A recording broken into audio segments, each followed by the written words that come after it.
कक्षा 7 गणित अध्याय 9 में परिमाप और क्षेत्रफल में प्रश्नावली 9.1 का 5वां सवाल कि पी क्यू एक समांतर चतुर्भुज है, ये जो कि चित्र में दर्शाया गया है।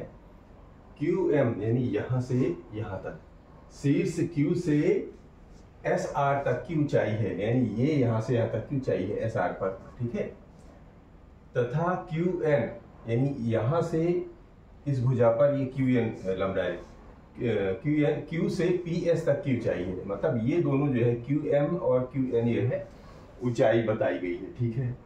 अब आगे कह रहे हैं कि यदि S R 12 centimetre, S R माने ये भुजा यहाँ से लेके यहाँ तक की भुजा 12 सेंटीमीटर है, ठीक है।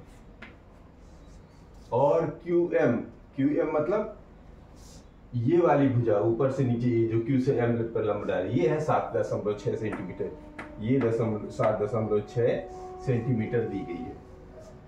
तो ज्ञात कीजिए, इतना तो दिया गया है, ठीक है ना। यहाँ से लेके यहाँ तक की ऊंचाई है, इधर से इधर और इधर से इधर तक की।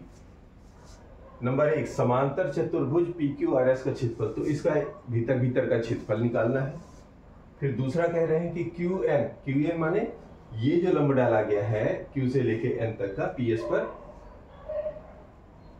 यदि पी एस 8 सेंटीमीटर है, यानी कि यहां तक की भी दूरी दे रखी है, ये पी एस भी 8 सेंटीमीटर दे दिया है, ये भी नोट कर लेते हैं, ठीक है।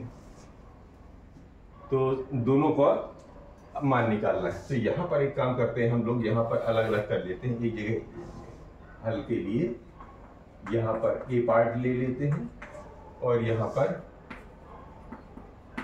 बी पार्ट ले लेते हैं, दोनों को एक साथ हल करने की कोशिश करें। तो समांतर चतुर्भुज पी क्यू आर एस का क्षेत्रफल कितना होता है? क्षेत्रफल निकालने का तरीका यही है कि समांतर चतुर्भुज का क्षेत्रफल बराबर आधार गुणे ऊंचाई। तो ठीक है, लिखते हैं समांतर चतुर्भुज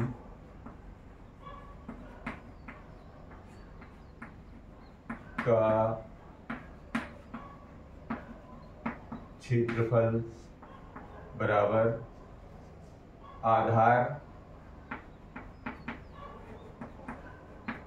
गुणे ऊंचाई, ये तो सूत्र होता है।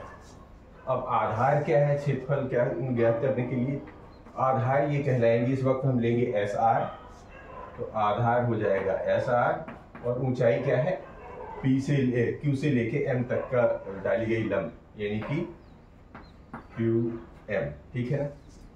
अब इन दोनों का मान रख दीजिए, तो ये एस आर 12 सेंटीमीटर दिया हुआ है, तो यहाँ पर 12 सेंटीमीटर लिख लेते हैं, और क्यू एम दिया हुआ है 7.6, तो ये 7.6 सेंटीमीटर, ठीक है। अब इनका आप गुणा कर दीजिए, तो इससे क्षेत्रफल निकल आए।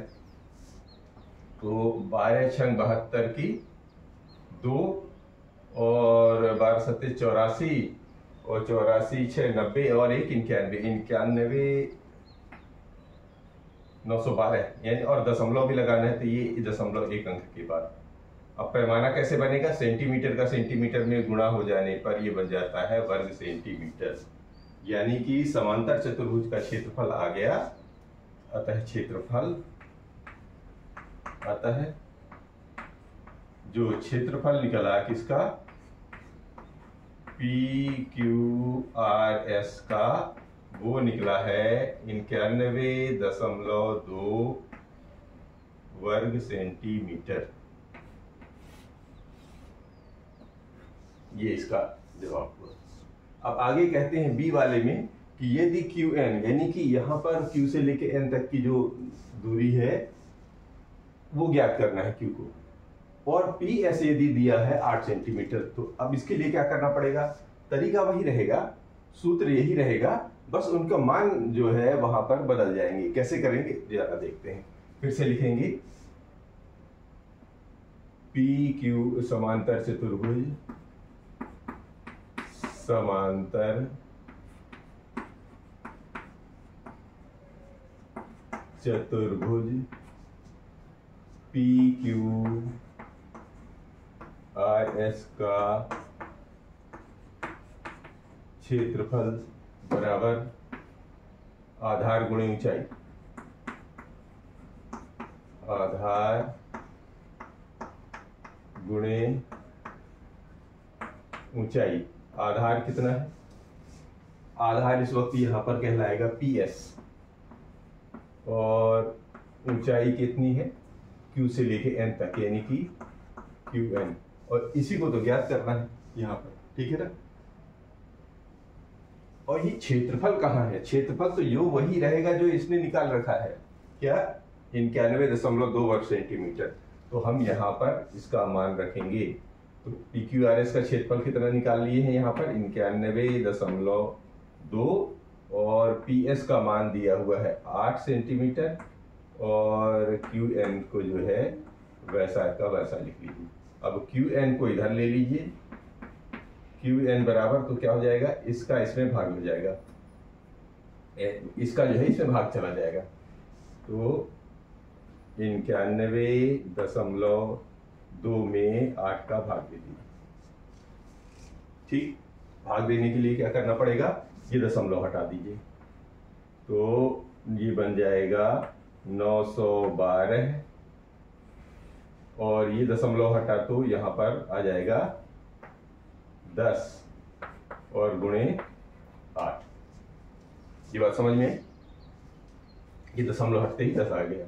अब इससे काट दीजिए, तो 8 एकम 8, अगर डायरेक्ट समझ में आ रहा है तो 8 एकम 8, और ये बचा 8 1 9 3 11, 8 एकम 8 और 8 चौके 32, 114/10, यानी ये कितना आ गया? 114/10। और ये तो हमको पता है, अगर नीचे 10 आ जाता है तो उसका भाग देना क्या है? दशमलव रिप्लेस करना पड़ता है। तो आ गया 11.4, ये मान आ गया QN का। और ये चूंकि सेंटीमीटर में सारे पैमाने हैं, तो आप यहाँ पर इसका पैमाना अब लिख दीजिए, यानी कि 11.4 सेंटीमीटर, ये इसका मान हो गया। तो ये रहा प्रश्न क्रमांक 5।